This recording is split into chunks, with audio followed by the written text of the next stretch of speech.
Good evening friends. चलिए शुरू करते हैं। हम जो योग सूत्र में जो इंट्रोडक्शन है वो पढ़ रहे हैं और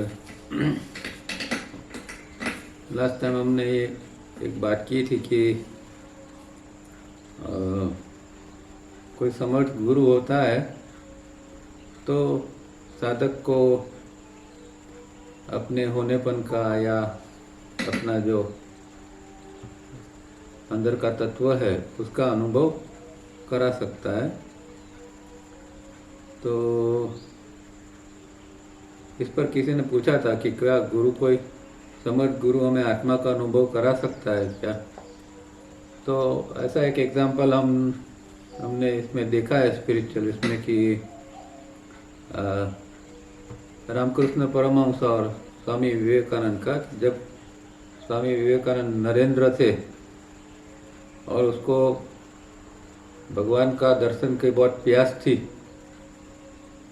तो पूछते पूछते रामकृष्ण देव के पास चले गए और उनको भी पूछा, जैसे सबको पूछते थे कि आपने भगवान का दर्शन किया है। तो रामकृष्ण देव ने कहा कि हाँ, मैंने दर्शन किया है और मैं तुझे भी करा सकता हूँ। तो उन्होंने कहा कि तो कराइए मुझे दर्शन। और फिर कहते हैं कि रामकृष्ण परमहंस ने नरेंद्र की छाती के ऊपर अपना पैर रखा और उसके तुरंत समाधि का अनुभव हो गया, अपने होनेपन का, आत्मा का एक क्षण के लिए, कुछ क्षण के लिए अनुभव हो गया। फिर थोड़ी देर के बाद वो फिर वापस अपनी स्थिति में आ गए। तो इस तरह कोई समर्थ गुरु थोड़ी क्षण के लिए हमें अनुभव करा सकते हैं और अनुभव इसलिए करा सकते हैं कि भाई ऐसा तत्व है और इसका हम अनुभव कर सकते हैं, पर फिर आगे उसको खुद को साधना करनी पड़ती है और साधना करके उसको वो रियलाइजेशन करना पड़ता है। गुरु वो पूर्ण रूप से रियलाइजेशन नहीं कराता, एक झलक दिखा देता है ताकि शिष्य को श्रद्धा बैठे।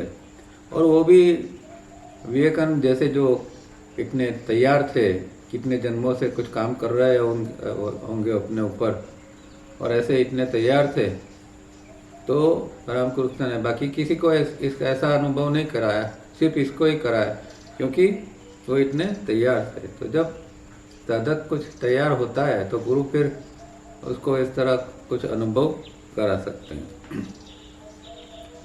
दूसरी एक इम्पोर्टेंट बात भी मैं कहना चाहता हूँ कि जो ETR एक्सरसाइज है जो रिफाइनिंग से पहले हम करते हैं, अटेंटिव टेंशन रिलैक्सेशन की एक्सरसाइज, वो लोग इतनी सीरियसली नहीं करते हैं या इतना उसका महत्व नहीं समझते हैं शायद, पर ये तावड़िया जी ने दी है तो बहुत गहरी एक्सरसाइज है। जितनी रिफाइनिंग का इम्पोर्टेंस है इतना ही इसका है, क्योंकि आप इसका पूरा साइंस जानोगे तो आपको पता चलेगा कि ये कितनी इम्पोर्टेंट है। तो ये एक्सरसाइज में हम क्या करते हैं कि बॉडी के अलग अलग पार्ट्स को टेंस करते हैं और रिलैक्स करते हैं। अब उसमें करना क्या है कि एक ही साथ में दो चीज़ करनी है। जिस दौरान हमने बाहर से अंग को टेंस किया, जैसे कि हाथों को मुट्ठी से दबाकर टेंस करते हैं, तो उसी दौरान बाहर से हाथ टेंस है पर अंदर से हाथ के अंदर की एक फीलिंग लेनी चाहिए कि अंदर एक प्रवाह दौड़ रहा है या अंदर ऊपर से नीचे आपको एक एक्सपीरियंस करना चाहिए। जैसे आप कॉन्शियस स्लीप में किस तरह ऊपर से नीचे अनुभव करते हो बॉडी में, उसी तरह जो अगर दोनों हाथ का किया है तो सिर्फ दोनों हाथों के अंदर इस तरह एक्सपीरियंस करो कि एक प्रवाह चल रहा है और वो एकदम सॉफ्ट है, मुलायम है। तो बाहर से हम टेंस करते हैं और अंदर से रिलैक्स करते हैं। तो ये टेंशन रिलैक्सेशन एक्सरसाइज ऐसी नहीं कि टेंशन के बाद रिलैक्स किया कि अभी छोड़ दिया रिलैक्स करो। बोलने में तो ऐसा करते हैं पर हकीकत में तो हमें टेंशन करते समय ही उसको अंदर से रिलैक्स करना है और कम से कम 20 सेकंड तक हर एक्सरसाइज को पकड़ के रखना है। आराम से करो, 5-10 मिनट लगे चाहे, पर एकदम उसका फीलिंग लेते लेते उसको एक अनुभव करते करते कि हमारा बॉडी के अंदर कुछ बह रहा है, और उसके साथ में पूरा अटेंशन लगा दो और अंदर से रिलैक्स करते जाओ। अब ये करने की ज़रूरत क्या है? तो आज का साइंस क्या कहता है कि हमारे मसल्स और मेमोरी को बहुत गहरा संबंध है, और हम जो चीज़ बार बार रिपीटेडली करते हैं वो चीज़ हमारे मसल्स के अंदर की मेमोरी पकड़ लेती है। हम मानते हैं कि मेमोरी सिर्फ ब्रेन के अंदर ही है, दिमाग के अंदर ही मेमोरी होती है, पर ऐसा नहीं है।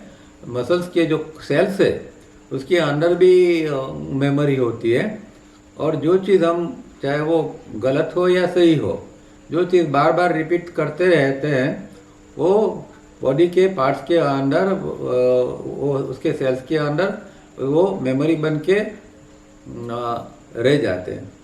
जैसे कि गुस्सा है तो मैं मानो कि बार बार गुस्सा करता रहता हूँ, तो गुस्सा जो है वो मेरे बॉडी के जो सेल्स है, मसल्स के सेल्स है, उसकी मेमोरी के अंदर चले जाते हैं। तो ये बहुत इम्पोर्टेंट है कि जब हम रिलैक्स करते हैं, टेंशन रिलैक्सेशन में जब हम रिलैक्स करते हैं, टेंशन के साथ में ही रिलैक्स करते हैं, तो क्या होता है कि जो मेमोरी के अंदर, मसल्स की मेमोरी के अंदर जो ये नेगेटिविटी पड़ी है, सारी की सारी नेगेटिविटी हमारी जो है ये सब मसल्स के अंदर ही पड़ी है। और इसलिए देखते हैं कि जो लोग ज़्यादा नेगेटिव होते हैं उनके मसल्स एकदम टाइट हो जाते हैं, एकदम कठोर हो जाते हैं। तो यही इसका कारण है। तो ये एक्सरसाइज का इतना महत्व है कि आप आराम से इसको करो, और टेंशन, बाहर से टेंशन है, हाथ जैसे हाथ है तो हाथ में बाहर से टेंशन किया है, पर अंदर से एक रिलैक्सेशन की फीलिंग लेते जाओ। तो रोजाना इस तरह पूरे बॉडी को रिलैक्स करते जाओगे तो जो मसल्स की मेमोरी के अंदर ये नेगेटिविटी सब पड़ी है, छुपी हुई है, वो धीरे धीरे करके बाहर आएंगे। और आप 4-6 महीने अगर सिंसियरली करोगे तो देखोगे कि काफ़ी हद तक आपकी नेगेटिविटी जो है वो कम हो जाएगी। इस तरह आप इसका अनुभव करोगे। तो ये ATR की एक्सरसाइज बहुत इम्पोर्टेंट है, उसको हल्के में मत लेना। और किया नहीं किया, कई बार क्या होता है कि जल्दी होती है तो हम ATR करते भी नहीं हैं, रिफाइनिंग करके आगे चले जाते हैं, पर ऐसा मत करना। इसको एकदम आराम से करो, हर एक्सरसाइज को 3 बार करो, और हर एक बार में 20 सेकंड तक उसको पकड़ के रखो, और 20 सेकंड बाहर से टाइट, अंदर से रिलैक्स, इस तरह की फीलिंग करते करते जाओ। ये बहुत इम्पोर्टेंट बात है, और आई होप कि आप कल से इस तरह सिंसियरली इसको करोगे तो 4-6 महीने में आप उसका जो है प्रभाव या उसका रिजल्ट जो है वो भी आप देख पाओगे। तो ये एक एक्स्ट्रा बात खास मुझे कहनी थी। अब फिर से इंट्रोडक्शन पढ़ते हैं। 2 पेज है तो शायद हो जाएगा जल्दी, और समय मिलेगा तो प्रश्नोत्तरी भी करेंगे। तो हम पढ़ रहे थे पेज नंबर 225 के ऊपर, योग सूत्र ब्लैक वॉल्यूम, पेज नंबर 225 के लास्ट लाइन हमने बाकी थी। उससे पहले हमने ये तुरिया जो है, मतलब जो आत्मा का इक्विवेलेंट शब्द जो है तुरिया, वो क्या है? वो क्रिएशन है और वो एग्जिस्टेंस नहीं है। ये बात हमने खास देखी थी। और बाकी की जो हमारे तीनों स्टेट्स है वो हमारे अस्तित्व के अंदर आते हैं। तीनों स्टेट में 4 स्टेट है। एक जो है वो स्वप्न, सुसुप्ति या जिसको निद्रा कहते हैं, और जागृति। स्वप्न, निद्रा और जागृति। और चौथी जो है वो तुरिया है। तो तुरिया जो है वो क्रिएशन या आत्मा से रिलेटेड है। और ये 3 जो है वो अस्तित्व है, मतलब हमारा जो बॉडी ब्रेन सिस्टम है, ये तीनों स्थिति की जागृति के अनुभव करते हैं। अभी हम जागृत हैं, फिर सो जाते हैं, स्वप्न आते हैं, तो अलग अलग स्थिति का हम अनुभव करते हैं। पर नॉर्मल कोर्स में हमें तुरिया का अनुभव नहीं होता है, क्योंकि तुरिया का अनुभव जब हम आत्मा के संपर्क में आते हैं तभी तुरिया का अनुभव होता है। ये बात लास्ट टाइम हमने देखी थी। अब पेज नंबर 225 से पढ़ते हैं लास्ट लाइन जो है वो, the state we are talking about is not really the dissolution of the subject object complex but only a dissociation. तो जो अलग अलग जो स्टेट है और उसके साथ में हमने देखा कि एक तुरिया का स्टेट है। तो जो तुरिया का स्टेट जब होता है तो उसके अंदर बॉडी ब्रेन सिस्टम जो है उसके साथ में उसका रिजोल्यूशन नहीं हो जाता है, वहाँ उसका विलय नहीं हो जाता है, पर वो तुरिया अवस्था के उसके अंदर वो डिसोसिएशन होता है, डिसएसोसिएशन होता है, मतलब कि वो उसका जो जोड़ान होता है वो टूट जाता है। तो तुरिया मतलब जैसे हमने अभी समझा कि आत्मा के अंदर की स्थिति है, तो आत्मा की स्थिति का अनुभव होता है तो नेचुरली बॉडी ब्रेन सिस्टम का जो संपर्क है उसके साथ में वो टूट जाता है। सब्जेक्ट ऑब्जेक्ट कॉम्प्लेक्स मतलब बॉडी ब्रेन सिस्टम उसका कॉम्प्लेक्स उसका वो टूट जाता है हमारे अंदर, और सिर्फ आत्मा की अनुभूति होती है। तो रमन महर्षि के जीवन में भी इस तरह की एक घटना हुई थी कि वो घर से निकल गए थे और अरुणाचल आ गए थे और अलग अलग जगह पर बैठकर ध्यान वगैरह करते थे, पर कहीं ना कहीं उनको डिस्टर्बेंस लगता था। तो उन्होंने एक एकदम पुराना प्राचीन कोई मंदिर था जो बंद पड़ा था बहुत समय से, एकदम धूल वगैरह से भरा हुआ था, उसमें वो जाके बैठ गए और इस तरह उनको समाधि लग गई है, तुरियावस्था आ गई।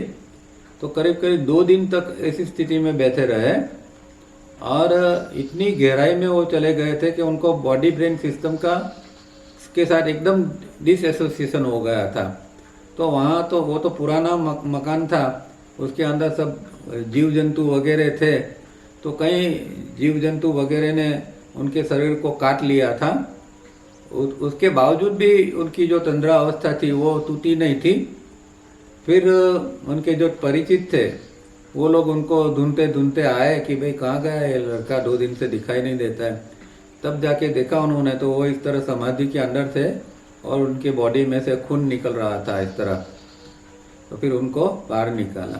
कहने का मतलब ये है कि ये तुरीय अवस्था ऐसी ऊंची अवस्था है कि जब वो अवस्था बनती है तो बॉडी ब्रेन सिस्टम का भान नहीं रहता है। तुरिया by definition is a negation of sense perception, the world of thoughts and ideas through the instruments of mind and intellect and other limited modes। मतलब क्या कहते हैं कि ये जो तुरिया का मतलब क्या है कि इंद्रिय द्वारा जो हमें दर्शन वगैरह हो रहा है और मन बुद्धि और अन्य मर्यादित साधनों जो है, जो यहाँ कहते हैं ना कि ये लिमिटेड मोड्स, मतलब जो मर्यादित जो साधन है उसके द्वारा जो अंदर विचार वगैरह उत्पन्न हो रहे हैं और ख्याल आइडियाज वगैरह उत्पन्न हो रहे हैं उसका निषेध करना। तो जब तुरिया की अवस्था आती है तो न उसके अंदर दर्शन होता है, न मन बुद्धि और दूसरे कोई चीज़ काम करते हैं और एक निषेध की स्थिति बन जाती है। निषेध मतलब कि अब वहाँ कोई ये स्थिति उत्पन्न ही नहीं होती है, नेगेशन। और इसका नेगेशन का यहाँ अर्थ ये है कि तुरिया अवस्था के अंदर विचार वगैरह, क्योंकि वो सीधा सब उस दौरान क्या है कि पांचों इंद्रियां एकदम बंद हो जाती है। हम जैसे जानते हैं कि प्रत्याहार के अंदर क्या कैसा होता है, तो प्रत्याहार की तरह पांचों इंद्रिय जो है वो बंद हो जाती है और उसके कारण कोई इम्पल्स अंदर नहीं आता है। और इम्पल्स अंदर नहीं आता है तो विचार बनने का कोई संभव पैदा नहीं होता है। इसीलिए जो है वो ये स्थिति जो है तुरिया की स्थिति को यहाँ इस तरह उसका इसकी डेफिनेशन उन्होंने दी है।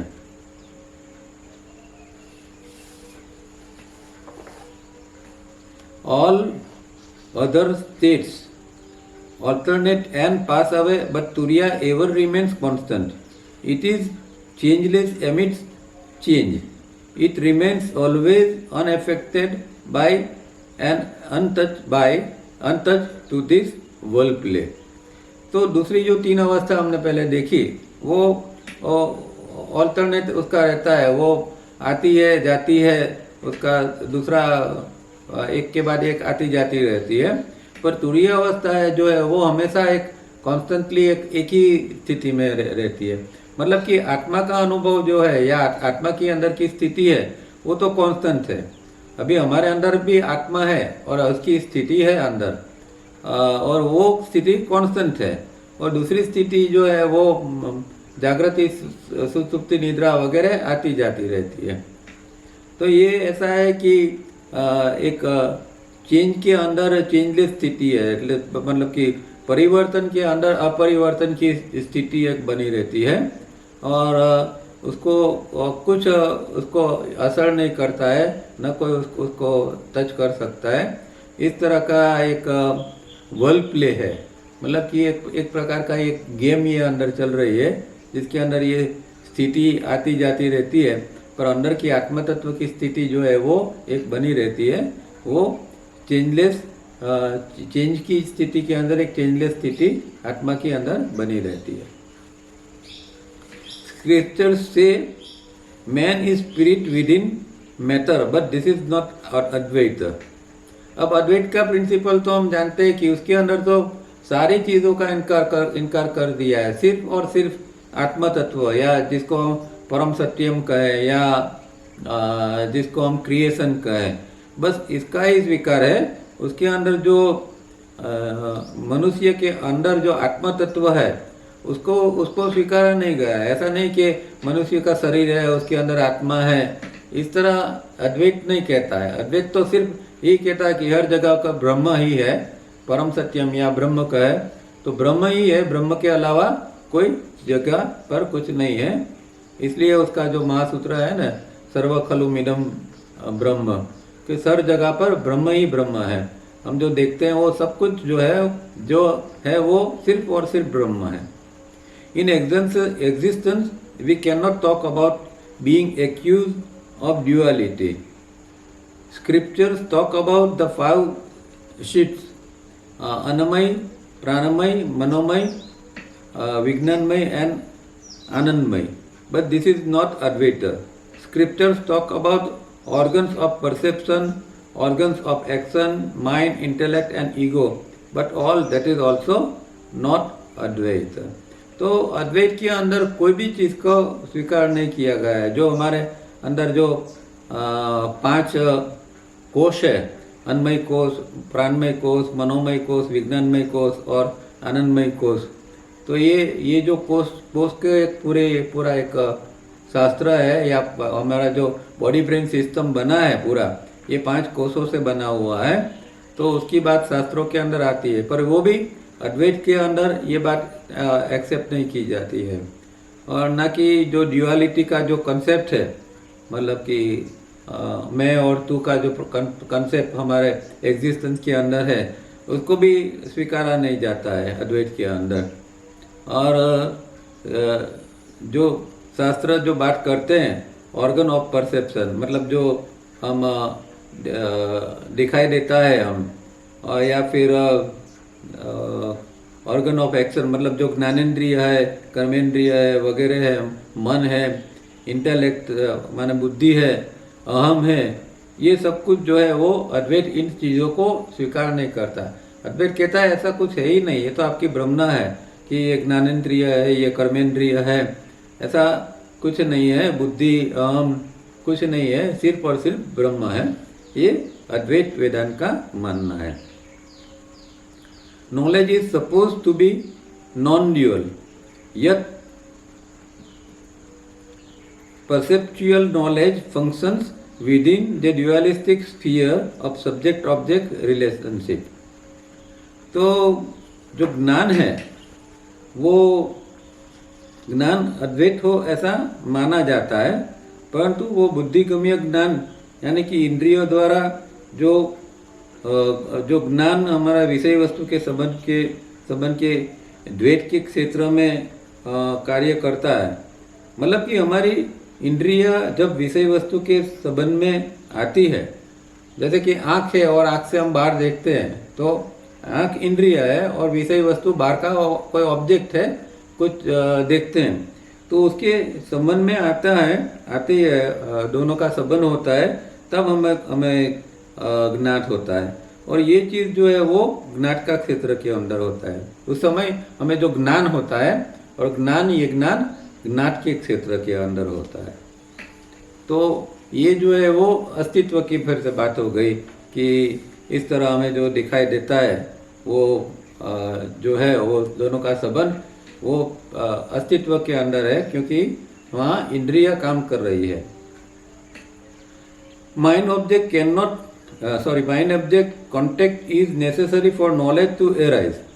तो माइंड और ऑब्जेक्ट का कॉन्टेक्ट तो होना ही चाहिए। मन है और बाहर का विषय है, उसका दोनों का अगर कॉन्टेक्ट होता है तो ही हमारे अंदर ज्ञान आता है। जैसे हम अभी कहा, इस तरह कुछ बाहर आँख से देखते हैं तो बाहर की चीज़ जो देखी उसका ज्ञान हमें अंदर आया, तो वो हमने देखा माइंड से या इंद्रिय से देखा, और उसके द्वारा हमारे अंदर ज्ञान उत्पन्न हुआ। The Upanishad says the self perceives the external world through the instrumentality of the mind. अब जो मन का माध्यम है उसके द्वारा ही सेल्फ यानी आत्म तत्व जो है वो बाहर का जगत को देखता है। इस तरह उपनिषद कहते हैं कि हमारा आत्मा को अपनी कोई आँख नहीं है, आत्मा को कोई वो सीधा अनुभव नहीं लेता है, पर जो मन है, मन का माध्यम है, उसके द्वारा ही वो अनुभव लेता है। प्रतावाली जी यहाँ प्रश्न करते हैं, does the self need the mind to understand और the eyes to see etcetera? This is our trouble in existence. तो हकीकत में आत्मा तत्व है, उसको न माइंड की जरूरत है न आँख की जरूरत है। वो अपने आप में सब कुछ जान सकता है, देख सकता है, सुन सकता है। पर जब हम एग्जिस्टेंस में होते हैं तो ये गड़बड़ी होती है कि भाई हमें इस तरह बात करनी पड़ती है। There can be no pure non dual mind, even the cosmic mind और चित्ती। तो यहाँ कोई नॉन ड्यूअल माइंड नहीं है, प्योर नॉन ड्यूअल मतलब कि शुद्ध अद्वैत जैसा यहाँ अस्तित्व के अंदर कुछ भी नहीं है। इवन चित्ती जो है या कॉस्मिक माइंड है वो खुद भी नॉन ड्यूअल नहीं है। वो उसके अंदर ड्यूअलिटी तो है ही, क्योंकि हम जानते हैं कि चित्ती बनी है इसके प्रिंसिपल के, सत्व रजस तमस के प्रिंसिपल के ऊपर बनी है, और सत्व रजस तमस है वहाँ तो द्वैत ही होगा। सारी चीज़ें बाती हुई है, दिन है, रात है, सुख है, दुख है, ये सारी चीज़ें जो है दो द्वैत के रूप में ही सारी चीज़ें बनी है। और चित्ती खुद भी इससे परे नहीं है, क्योंकि चित्ती जो है वो एग्जिस्टेंस के अंदर है, और जो नॉन ड्यूअल स्टेट है वो क्रिएशन का स्टेट है। If not non dual it ceases to be mind. अगर जो नॉन ड्यूअल होता है तो वहाँ फिर माइंड नहीं होता है। जहाँ आत्म तत्व है, नॉन ड्यूअल आत्मा की स्थिति है, वो नॉन ड्यूअल है, तो आत्मा की स्थिति होती है तो फिर वहाँ माइंड का क्या काम है? माइंड नहीं होता है। इवन द कॉस्मिक माइंड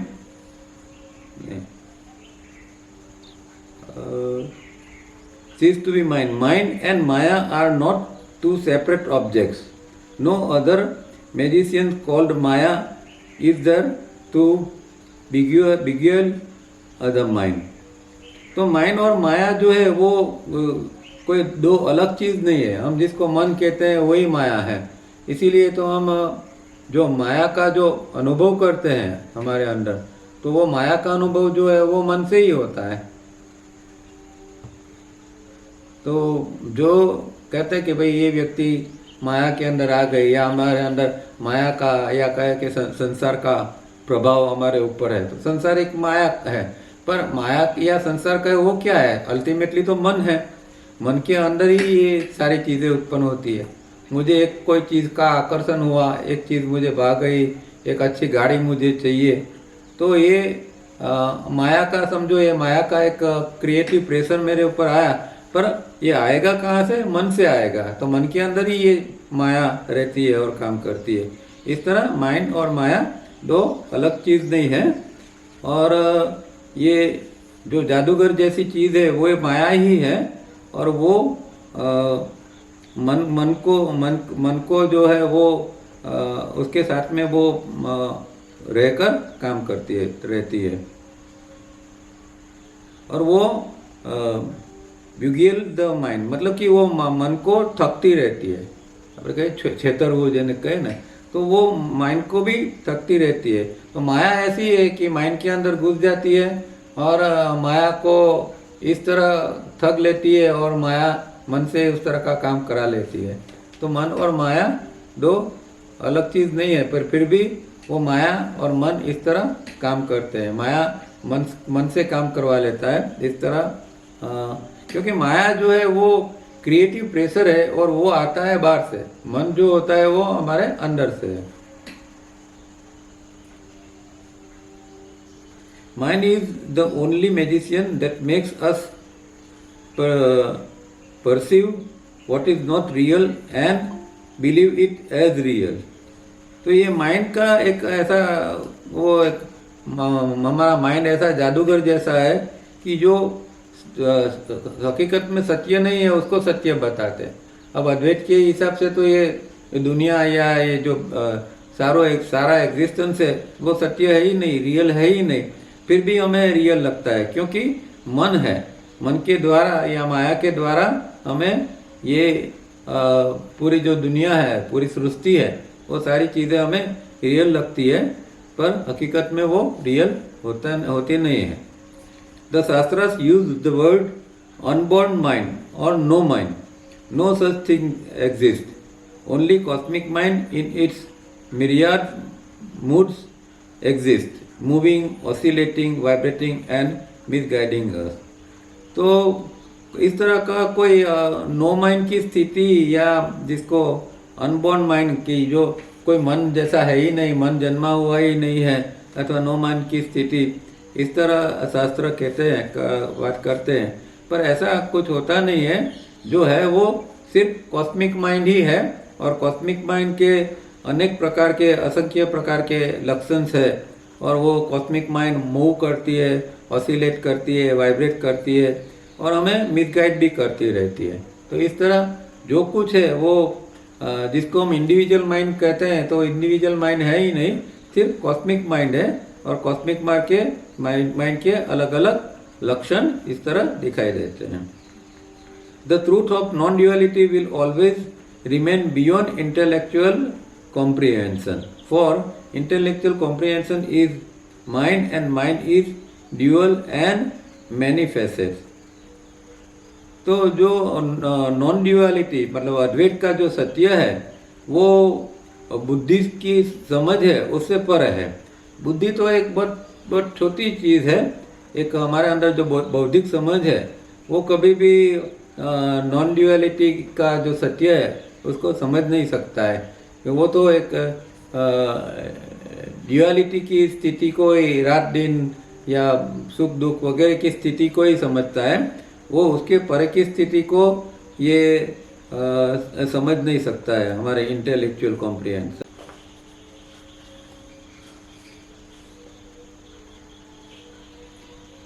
अब शास्त्र में इसको क्या कहते हैं कि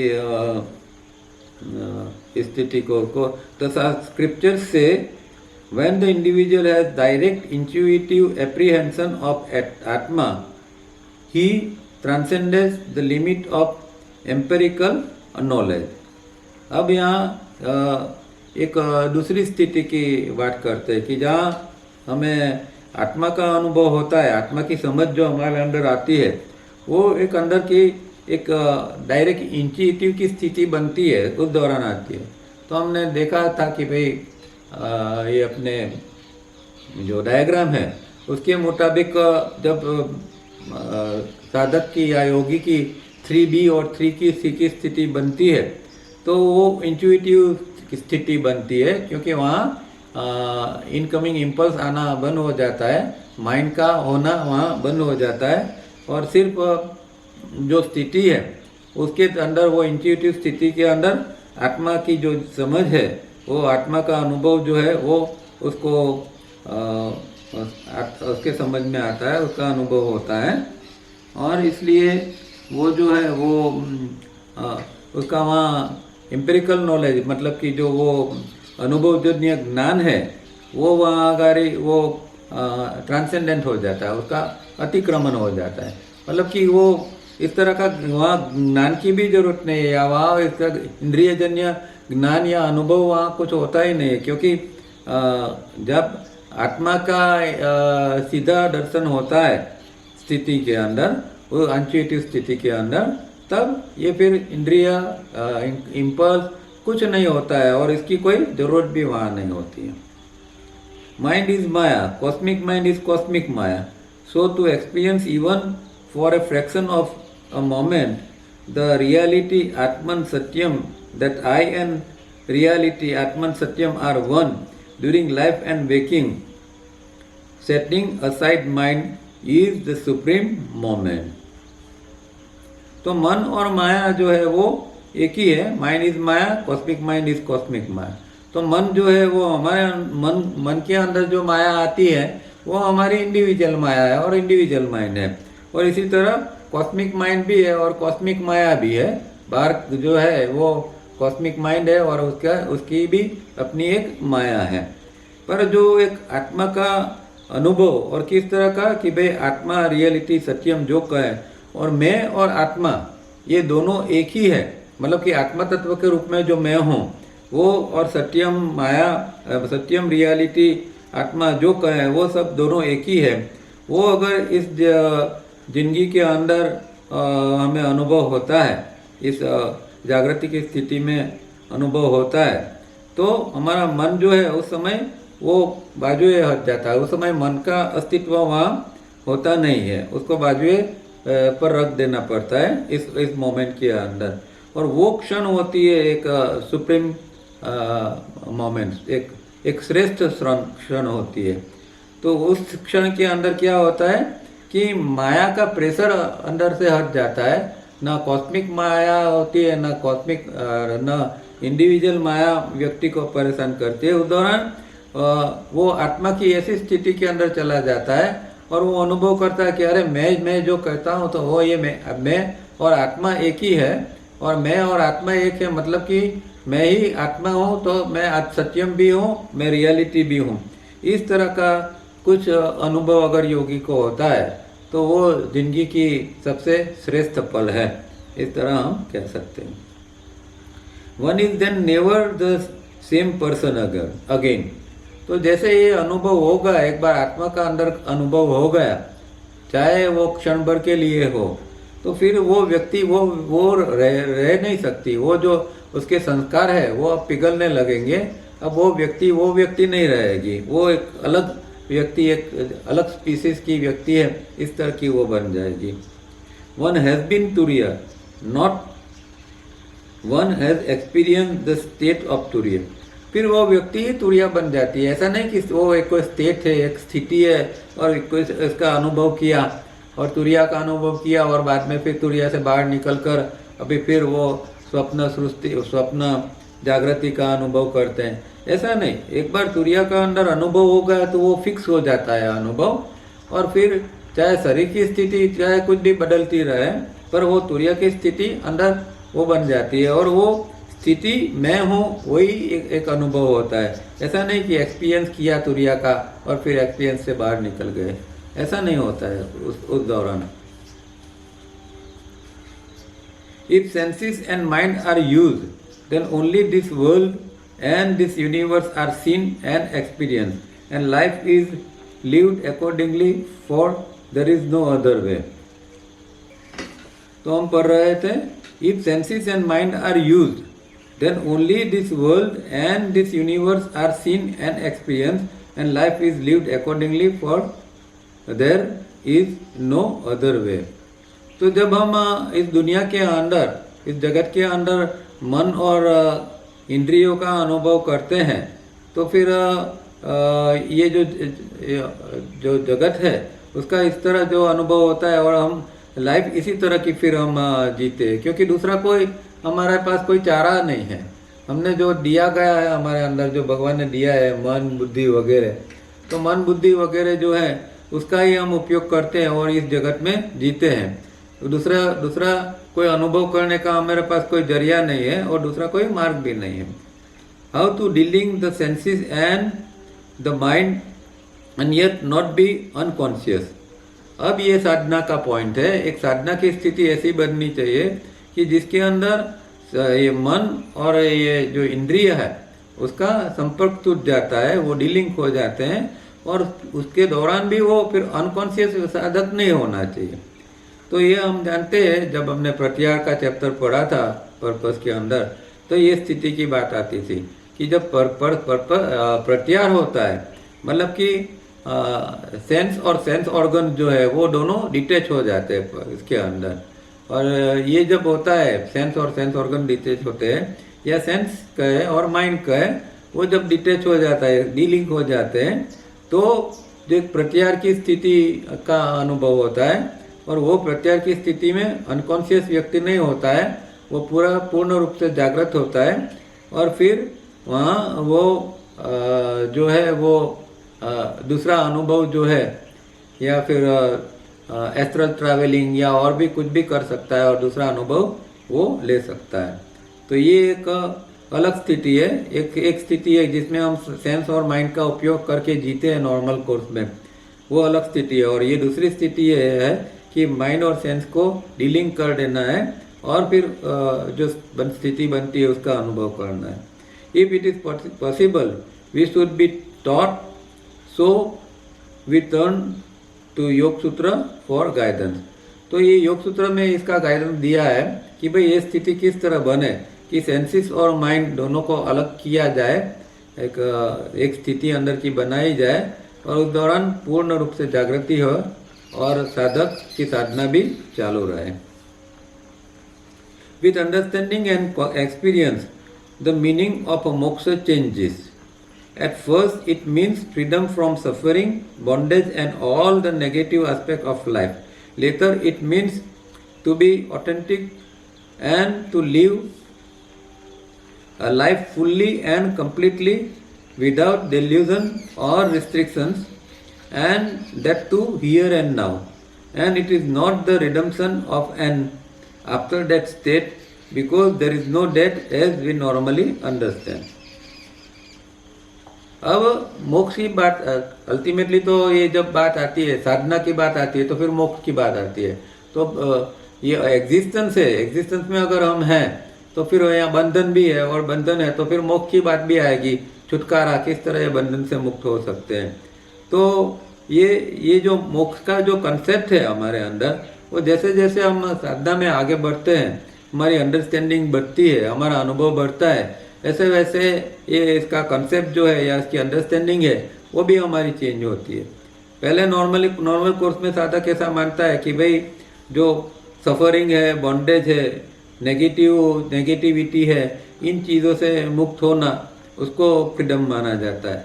तो साधक का शुरुआत में इतना बड़ा लक्ष्य नहीं होता है कि भाई ये भूभुआ स्व से बाहर निकल जाओ, एग्जिस्टेंस से बाहर निकल जाओ और क्रिएशन में चले जाओ, क्योंकि अल्टीमेट मोक्ष ये है कि भूभुव स्व से बाहर निकल जाना और फिर अपने सेलेस्टियल होम में चले जाना, वो अल्टीमेट मोक्ष है।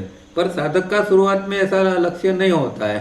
सामान्य साधक होता है तो उसको तो ऐसा होता है कि भाई ये दुख है, बंधन है, ये नेगेटिविटी है, ये जीवन के अंदर ये सारी चीज़ें धीरे धीरे करके दूर हो जाए, तो पहला उसका मोक्ष का कंसेप्ट ये होता है। उसके बाद में फिर थोड़ा और आगे बढ़ता है तो उसको ज़रा ऑथेंटिकली वो मानने लगता है कि मानने और फिर इस तरह जीने लगता है कि जीवन जो है वो पूरे ढंग से या पूर्ण रूप से जीवन को किस तरह जिया जाए, और जिसके अंदर न कोई भ्रम है, न कोई नियंत्रण है, इस तरह की स्थिति अंदर बने। और वो सब सारी चीज़ें हियर एंड नाउ में, मतलब कि वर्तमान के अंदर, तो वर्तमान में जीना फिर साधक शुरू करता है और कोई भ्रमना कोई चुप नहीं रहती है। और वो पूर्ण रूप से ऑथेंटिक प्रामाणिक रूप से इस तरह का वो पूर्ण जीवन जीती है, तो उसको वो एक मोक्ष का कंसेप्ट मानती है।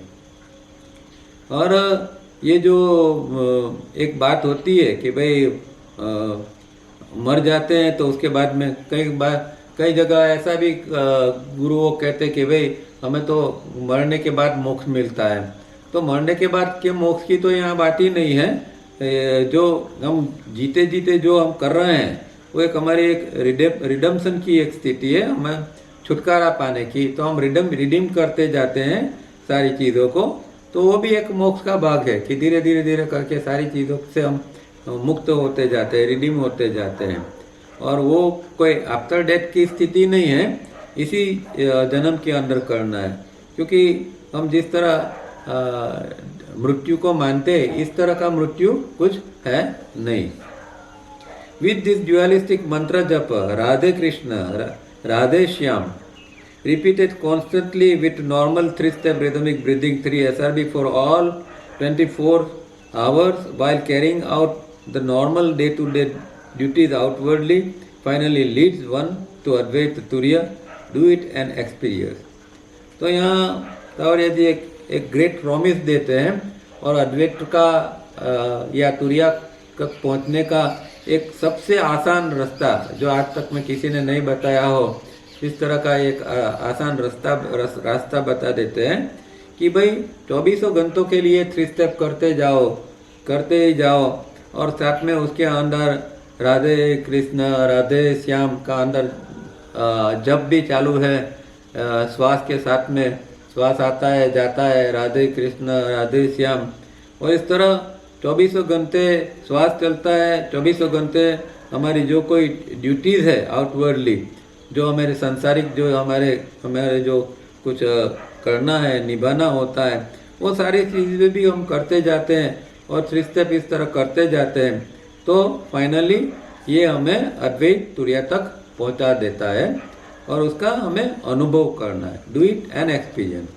तो ये बहुत बड़ी बात है और एक बहुत बड़ी टेक्निक भी है कि अद्वैत तुरिया तक पहुंचने के लिए न जाने कितनी तकलीफ़ें लेनी पड़ती है, न जाने कितनी साधना करनी पड़ती है। पर अगर इतना भी हो जाए इस जन्म के अंदर या कोई और जन्म के अंदर भी कि 24 घंटे का 3 SRV राधे कृष्ण के साथ, और जो जिम्मेदारी है उसको भी निभाना है, भागना नहीं है, कुछ घर बार छोड़ के कुछ करना नहीं है। इस तरह की जो अगर हम करते हैं तो वो एक बड़ा अद्वैत का अनुभव हमें करा सकता है। But suddenly becoming enthusiastic, do not run away from samsara. You cannot run away from this world, this universe with a dualistic mind. तो ऐसा भी नहीं है कि भाई हम उत्साह में आ जाते हैं कि चलो भाई अद्वैत पाम लेना है तो कहीं दूर जाके बैठ के हम 3 स्टेप करते रहेंगे और 24 घंटे 3 स्टेप को बिठा देंगे। ये बात नहीं है। यहाँ एक दूसरी कंडीशन लागू होती है कि सांसारिक जिम्मेदारी के साथ ये शब्द यहाँ उन्होंने डाला हुआ है, normal day to day duties outwardly. तो ऐसा नहीं है कि कहीं चले जाओ, एकांत में चले जाओ और 3 स्टेप की रात दिन प्रैक्टिस करते रहो और 3 स्टेप को बिठा दो। ये बात यहाँ नहीं है। यहाँ बात जो है वो जिंदगी जीनी है नॉर्मल लाइफ के अंदर और उसके साथ में हमें ये 3 स्टेप करना है। क्योंकि हम जहाँ जाएंगे वहाँ ये हमारा जो ड्यूअलिस्टिक माइंड तो साथ में ही आएगा, तो उससे हमें तो उससे छुटकारा पाना है। तो हम जहाँ हैं वहीं से शुरुआत हमें करनी है। Be sober, be rational and try to understand how the sutras wish one to go about. You have lived in the dualistic world, your dualistic life for millions of years. You cannot undo that in a hurry. तो यहाँ ये जो हम कितने जन्मों से जीते आए ये ड्यूअलिस्टिक मतलब कि द्वैत की स्थिति में हमारे अब तक में लाखों जन्म हो चुके होंगे, इन्वोल्यूशन के अंदर लाखों जन्म हो चुके होंगे और अभी इवोल्यूशन के अंदर हमने न जाने कितने जन्म ले चुके हैं। ये सारी चीज़ें जो है वो ये ड्यूअलिस्टिक वर्ल्ड के अंदर ही है, ये द्वैत जगत है, ये कहे भू भुव स्व है, एग्जिस्टेंस है, जो कहें वो उसके अंदर ही हमें इस तरह हम जीते आए हैं और इसी तरह हम धीरे धीरे करके जीते जीते ही इसमें से मुक्त होना है। कोई जल्दबाजी करेंगे तो मुक्त हो जाएंगे, ऐसा नहीं है। और इसके लिए हमें सोबर बनना पड़ेगा, रैशनल बनना पड़ेगा, मतलब गंभीर बन के बौद्धिक रूप से हमें जो योग सूत्र है उसका सहारा लेके हमें निकलना है, और योग सूत्र इसके लिए हमें मदद करता है। तो इस तरह धीरे धीरे धीरे करके मोक्ष की ओर जाना है, न कोई ऐसी डाइव लगा देनी है या ऐसा जंप लगा देना है कि हम मुक्त हो जाएं। Nevertheless, remember that it is not the disappearance of the world and the universe per se, but only the disappearance of a false outlook. ये बहुत इम्पोर्टेंट बात अब यहाँ आ रही है, क्योंकि गड़बड़ी ये हमेशा पहले से एक ये चैप्टर के अंदर पहले से एक कंफ्यूजन तो यही रहा कि भाई तो फिर अस्तित्व सच है या क्रिएशन सच है। हम अस्तित्व में हैं और अस्तित्व का अनुभव करते हैं, हम सुख दुख का अनुभव करते हैं, शरीर का अनुभव करते हैं, मन का अनुभव करते हैं, और अद्वैत कहता है कि ऐसा कुछ है ही नहीं, ब्रह्म है। तो फिर सच क्या है? तो ये गड़बड़ी, एक डाउट हमेशा हमारे अंदर एक बना रहा था अब तक। तो यहाँ एक क्लियर करते हैं कि ऐसा नहीं है कि भाई आप जाग जाओगे तो फिर ये जो पूरा, क्योंकि ऐसा भी सूत्र हमने देखा था कि जब जाग जाते हैं तो ये फिर अस्तित्व ही नहीं रहता है। पर ये सब हमारी सोच है वो गलत है या सही ढंग से हम नहीं सोचते हैं। यहाँ एकदम वो क्लियर कर देते हैं कि ये जो हमारे अंदर जो जी रहे हैं, जो अस्तित्व के अंदर जी रहे हैं, वो ऐसा नहीं है कि वो खुद ब खुद डिसअपियर हो जाएगा, मतलब कि अदृश्य हो जाएगा। ये संसार है, सुख है, दुख है, सब कुछ है, वो कुछ चला नहीं जाएगा। पर हमारा जो एक फॉल्स कंसेप्ट है, ये अदृश्य होने का जो एक फॉल्स दृष्टि है, वो चली जाएगी कि भाई जो असत्य है उसको सत्य मानते हैं, वो जो एक हमारा आउटलुक है, वो जो हमारी दृष्टि है, वो चली जाएगी। और सत्य को सत्य क्या है वो जानेंगे, असत्य को असत्य के रूप में जानेंगे। तो अस्तित्व है उसका भी स्वीकार रहेगा, और अस्तित्व असत्य है, अनरियल है, उसका भी स्वीकार रहेगा। फिर भी ये अस्तित्व है, उसका हम इनकार भी नहीं करेंगे, और सत्य है, क्रिएशन है, उसका भी हम इनकार नहीं करेंगे। क्योंकि कई लोग होते हैं वो खाली सृष्टि, संसार और ये अस्तित्व को ही मानते हैं, उसके परे कुछ है ऐसा कई लोग मानने के लिए तैयार नहीं होते कि भाई कोई दूसरी दुनिया है या कोई भगवान है या कुछ और कुछ है। कई लोग ऐसा मानने के लिए तैयार नहीं होते। तो ऐसा नहीं है, ये क्रिएशन भी है और अस्तित्व भी है, दोनों है, दोनों अपनी अपनी जगह पर है। हम जो है कहाँ है वो हमें अनुभव करना है, और जो हमारा जो फॉल्स जो दृष्टिकोण है ये अदृश्य होने का, उसको हमें मन से क्लियर करना है। It is a rediscovery. तो जो अंदर पड़ा है उसको ही हम डिस्कवर करते हैं, आत्म तत्व तो है ही, उसको हम रीडिस्कवर करते हैं यहाँ। It is nothing but being established in one's real self, but it is also good to remember that self never really was or is born. So there is no real question of its bondage and the need to attain release at any particular point in time. When ignorance is brought to an end through non-association with the things perceived, this is the great liberation. Yoga Sutra, Book 2, सूत्र 25। तो ये तो हमें अंदर जो पड़ा है उसकी हमें एक रीडिस्कवरी करनी है, और जो सेल्फ है उसके अंदर हमें फिर से एस्टैब्लिश होना है। तो हम अभी जो सेल्फ का अनुभव नहीं कर रहे हैं वो सेल्फ का अनुभव करना है, उसके अंदर फिर से री एस्टैब्लिश होना है। वही जो है वो साधना है या योग सूत्र का पर्पस है। पर ये भी जानना जरूरी है कि जो आत्म तत्व है वो न कभी बंधन में था और न कभी होगा। मतलब कि आत्म तत्व ने स्वैच्छिक रूप से ये बॉडी ब्रेन सिस्टम को अपना लिया है। इसका मतलब ये नहीं है कि वो खुद बंधन में आ गया है और वो लाचार हो गया है और अभी हमें आत्मा को हमें मुक्त करना है। जैसे हम आत्मा से ऊपर हो गए तो हम आत्मा को मुक्त कर रहे हैं, ये एकदम फिर से वो एक गलत सोच आ जाएगी। तो ऐसा नहीं है कि हमें आत्मा बंधन में था और फिर हम आत्मा को मुक्त कर रहे हैं। तो आत्मा का के लिए ये है ही नहीं, तो ऐसा सवाल भी पैदा नहीं होता कि भाई आत्मा बंधन में था और उसको हम मुक्त कर रहे हैं, कोई एक पॉइंट इन टाइम के अंदर वो मुक्त हो जाएगा। ये सब गलत सोच हो जाएगी। तो उसका लिए कहते हैं कि when ignorance is brought to an end through non association with the things perceived, this is the great liberation. तो जो इग्नोरेंस जो है हमारा अंदर अज्ञान पड़ा है, उसका जब अंत आता है, और अंत कैसे आता है कि जो चीज़ हम देख रहे हैं, सुन रहे हैं, देख रहे हैं, जो इंद्रिय का उपयोग कर रहे हैं, उसका हम जब नॉन एसोसिएशन होगा, मतलब उससे टूट जाएगा हमारा जो जोड़ान है, वो जब टूटता है तब एक ग्रेट लिबरेशन का अनुभव होता है। तो फिर से वही बात है कि माइंड और सेंसेस जो है वो दोनों का जोड़ान, लिंक जो है वो टूट जाती है, तो यहाँ एक लिबरेशन का अनुभव साधक को होता है।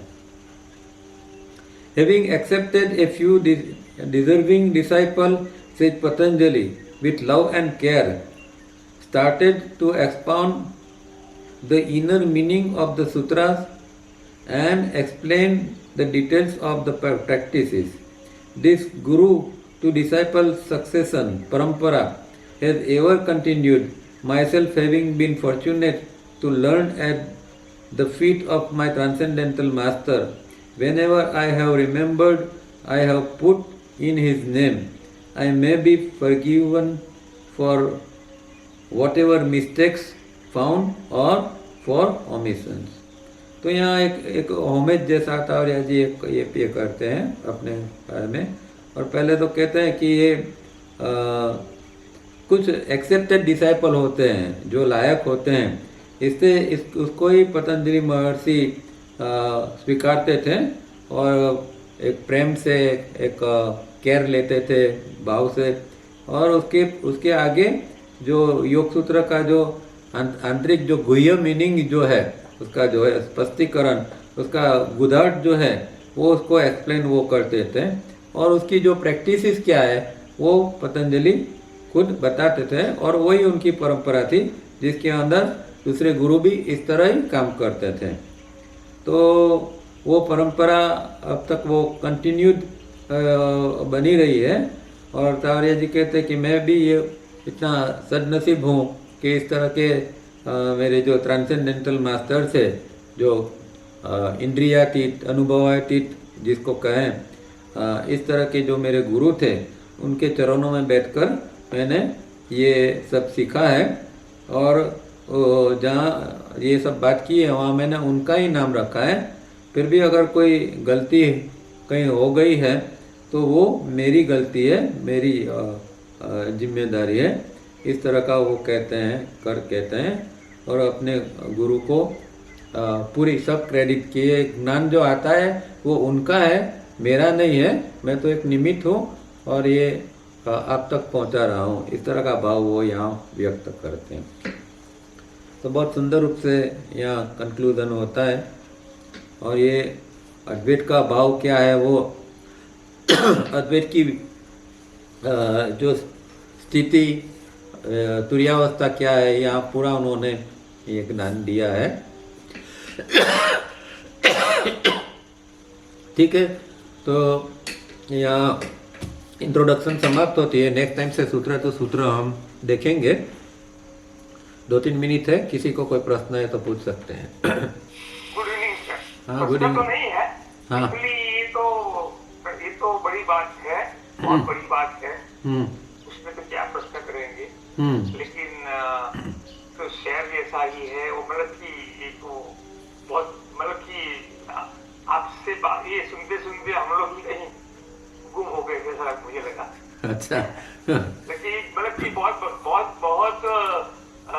मतलब कि ये मैं एक्सप्लेन नहीं कर सकता हूँ, लेकिन एक बात मुझे आई जो प्रत्यक्ष रूप से नहीं है कि हम अपने शंकराचार्य थे, आदि शंकराचार्य, उनका एक आत्मा हस्तक करके एक प्रार्थना है। हाँ। ओ पूर्णमुदच्यते हम्म पूर्णस्य पूर्णमादाय पूर्णमेवावशिष्यते मनोबुद्धि अहंकार चित्तानि नाम, ऐसे 8 पद हैं। निर्वाणास्तक, उसको निर्वाणास्तक कहते हैं। हाँ? निर्वाणास्तक कहते हैं हाँ, उसको। हम आत्मास्तक बोलते हैं। हाँ, आत्मास्तक। निर्वाण का अस्तक है वो। हाँ बोलिए बोलिए। हाँ, ये सुबह की प्रार्थना में हम ये करते हैं। हाँ। ये प्रार्थना हम करते हैं सुबह में, ऐसी प्रार्थना ये होती है हाँ अपने हाँ कम्युनिकेशन के बाद।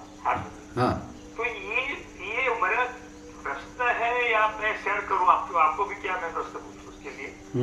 लेकिन ये एक शंकराचार्य जी की ये अनुभूति थी, ये मतलब ये बॉडी वेल सिस्टम में उन्होंने जो स्वीकारा था, बॉडी वेल सिस्टम, और ये उसमें रहकर के उन्होंने अपनी अनुभूति बताई। बिल्कुल, वो तो एकदम फेमस बात है ना कि उनको तो वो तो अनुभूति इतनी थी, और वो जो हर एक स्टेंजा के लास्ट में क्या आता है, चिदानंद रूप शिवोहम शिवोहम। तो मैं कौन हूँ, तो मैं शिव रूप हूँ। वो जो चिद रूप है, चिदानंद रूप शिवोहम, मैं शिव हूँ। मतलब कि वो बात वही अद्वैत की ही बात करते थे, और ये अद्वैत का प्रिंसिपल तो उन्होंने दिया है। और वो तो तावरिया जी ने खुद भी ये तो बताया था एक जगह, आप सुनना कहीं, तो उन्होंने कहा था कि शंकराचार्य को इस तरह का आत्मा का अनुभव था, और उन्होंने एक स्टोरी बताई थी कि भाई आत्मा का अनुभव था, तो उनके साथ में एक जो शिष्य चलता था, तो वो भी ऐसे, उसको तो कोई आत्मा का अनुभव नहीं था, पर वो साथ में बोलता रहता था, वो भी शिवोहम शिवोहम। तो एक बार जब दोनों बाजार से निकले, तो एक लोहार के वहाँ बत्ती के अंदर वो लोहा पिघलता था, तो उसके अंदर उन्होंने अपना हाथ डाल दिया, और साथ में वो शिष्य का भी हाथ पकड़कर उसके अंदर डाल दिया। तो शिष्य जोर जोर से चिल्लाने लगा। तो बताया कि भाई तू आत्म तत्व है, तो फिर चिल्ला क्यों रहा है। कहने का मतलब ये कि आत्म तत्व की जब अनुभूति, हाँ शरीर के ऊपर कुछ ये होता है तो शरीर को नुकसान होता है, वो एक बात अलग है, पर उसको वो शरीर का बोध नहीं होता है कि मैं शरीर हूँ, वो मैं आत्मा हूँ। और फिर शरीर को अगर कुछ गर्मी ठंडी लगती है, तो वो एक दृष्टा के रूप में उसको देखता है। तो शंकराचार्य तो इतने पहुंचे हुए थे, इसलिए तो उन्होंने ये अद्वैत का प्रिंसिपल दे सके ना, उसकी अनुभूति के ऊपर दिया हुआ है ये।